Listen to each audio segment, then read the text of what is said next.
God. Do you hear them? They're speaking Spanish. Like, this is America. Why don't they speak English here? It's like I'm sure they're talking about me and I just feel so uncomfortable. Oh my God.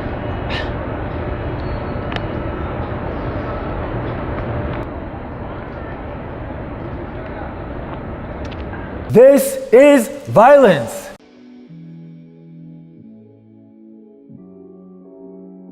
Now I understand when you think of violence, you think of someone actively doing something with a bat or a knife, or in the case of Parkland, Florida, a gun. But I'd encourage you to open your eyes wider and understand that when you are silent, you are helping build the apparatus that is racism.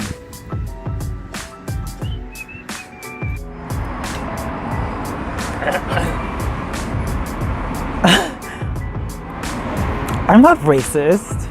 Totally, I'm not racist at all.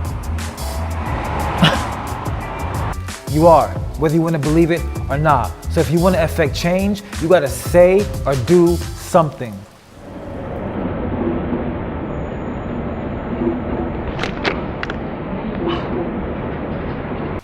I did say, you got to say or do something. I did.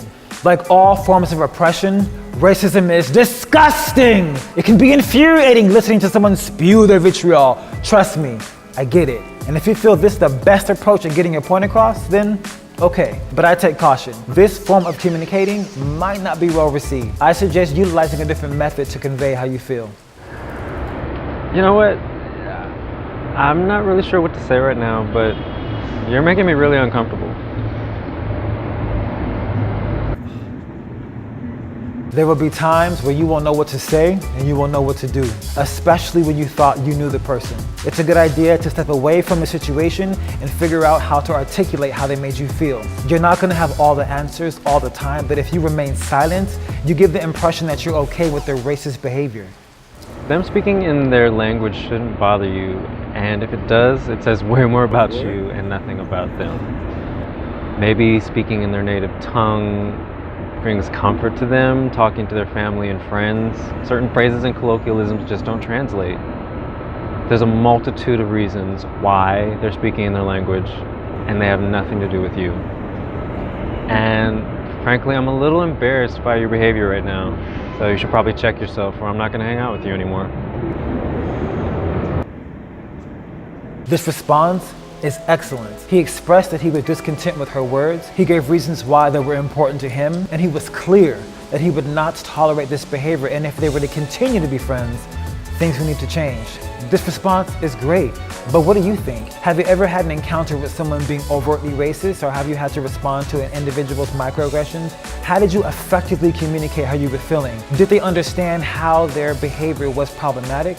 Are you guys still friends? Comment below and let me know your story. But before you go, a very, very important word. There will be times in which you cannot and you should not speak up. Social scientists have provided us with empirical evidence on the dangerous ways in which some white people respond when you challenge their racial worldview. And although people of color do not benefit from racism, some of us regurgitate the racism that has affected us and those around us. Both of these behaviors in turn function to reinstate the system of oppression. And those who benefit from the oppression tend to amass great power and hide what they're up to. So don't feel horrible if you feel like you missed your chance to begin the conversation, or if you find it difficult to find your words. Unfortunately, with this current administration and how our societies operate, you will have many opportunities to have important dialogue with folk.